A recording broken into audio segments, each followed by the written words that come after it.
Hey everybody, Brian from conservativedailyblog.com. It's Thursday, October 29th, 8:30 a.m.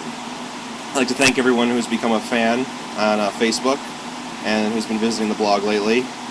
Please suggest to your friends to sign up to get the truth. This is not partisan.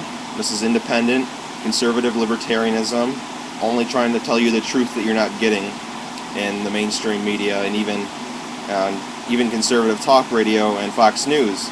That being said, you've been those who've been visiting the site and keeping up with the blog. I've been trying to cover the economic situation and the weak dollar in the impending major crisis that's ahead for us, which is hyperinflation. Sorry, I thought I heard someone coming out at work. I'm not supposed to be doing this. So I've been really trying to cover that a lot lately. You know, we're in a lot of trouble here. They talk about healthcare, cap and trade, extending unemployment benefits, hate crime bills, yada yada. These things don't matter. We don't have any money. Nothing. So when you hear Nancy Pelosi say consumer option, and public option implies that you'll be paying for it. Well, what does she mean? China? Because we don't have any money. Nothing. $0 in the bank. Nothing. There's no money. So because we have a reserve currency status, we're allowed to print and have deficit spending. Well, let me tell you something. We can't do this anymore. It's unsustainable, and read history, every time in history, the printing of money and the expenditures and the debt piling up never works, and the empire collapses. And that's what we're on the precipice of happening, the collapse of the American empire. So the so-called recovery, the jobless recovery. Now, have you ever heard of a recovery in which no new jobs are created and the unemployment numbers continue to go up and people keep losing their jobs and their homes? That's no recovery. This is simply a cover-up to distract the American sheeple from the serious problems that face us. And remember, with a weak dollar comes a weak standard of living, and what we have now is a depression. And you hear 9.8% unemployment. Well, it's 17% unemployment. All the government numbers are fixed. Everything's a lie. I'm sorry to say that. It's always been a lie, because the people knew the real dire situation we were in. There would be, mass civil unrest. So let me reorganize here for a second. Okay, so what's happening now is simply with a weaker dollar, the markets are going up, and it looks like there's some gains being made, but it's nothing more than paper gains. These aren't real. This is all phony. This is not sustainable.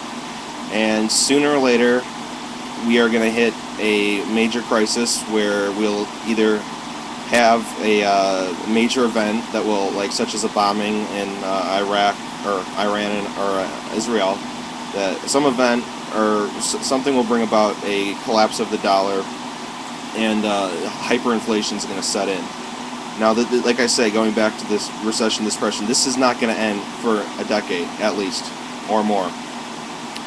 And right now we're trying to make cutbacks and save more and decrease our spending. Well, take that, and even worse from now, when there's more jobs being lost and more people unemployed and not having any kind of income.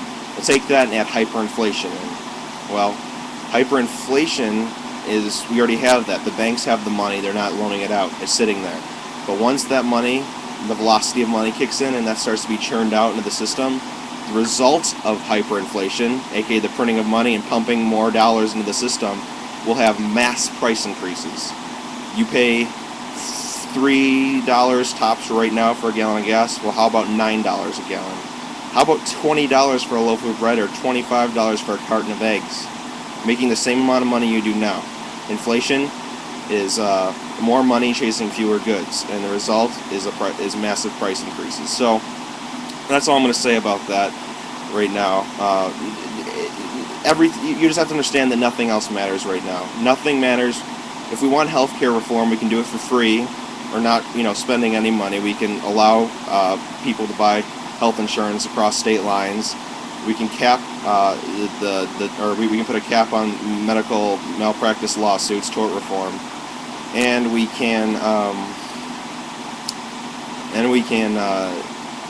possibly set up a health savings account of some sort.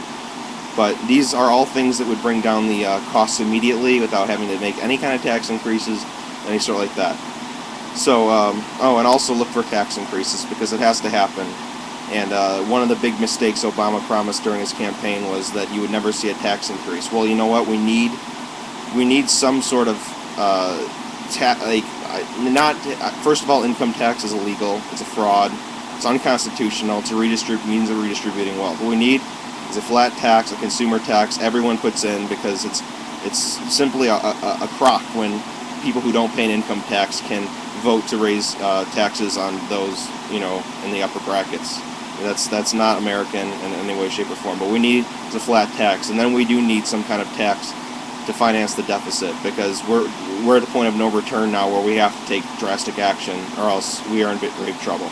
So that's all that I'm going to touch on the economy right now. So now the healthcare. Today I'm doing this, like I say, at 8:30 a.m. and we're going to find out in about an hour or so what's in store for the the final version that's going to be signed into law. Now, there's going to be two things that are going to happen. One, where the public option's not going to be voted on through normal routes. If it's going to happen, it's going to be snuck in with another bill flapped on top of it, and they're going to go through the procedure of reconciliation, where they'll need 50-some votes, low 50 votes, to get it in. So that is going to happen, or they're going to go with the Baucus bill, which is going to raise taxes immensely. And when employers have to pay more taxes, which it will, because it's a tax on employer benefits, and those who make $250,000 or more a year, which are employers, that is the same thing as a minimum wage. The same thing. When they have a tax increase, they're not going to cut themselves out. They're not going to give themselves a pay cut. They're going to cut down the bottom end, the bottom end of the employment roster, which are the little guy, the middle class people the Democrats supposedly work for and can supposedly are in their constituency. So get ready for more unemployment, more job losses, more poverty. Just take it all in and brace yourself, because we are at a very, very rough point in American history, and nothing good is down the pipe right now. Nothing. I wish I could be optimistic, people, but the best thing that you can do is be armed with the truth. So please subscribe to Conservative Daily Blog. Become a fan. Subscribe to this YouTube channel, Conservative DB, and spread the word, spread the message. And post these videos, or whatever. Just do what you can, people. This is not about parties anymore. We're beyond that. It's about us, the individual. And so that's all I got to say for today. Thank you guys very much, and I'll be getting back to you soon.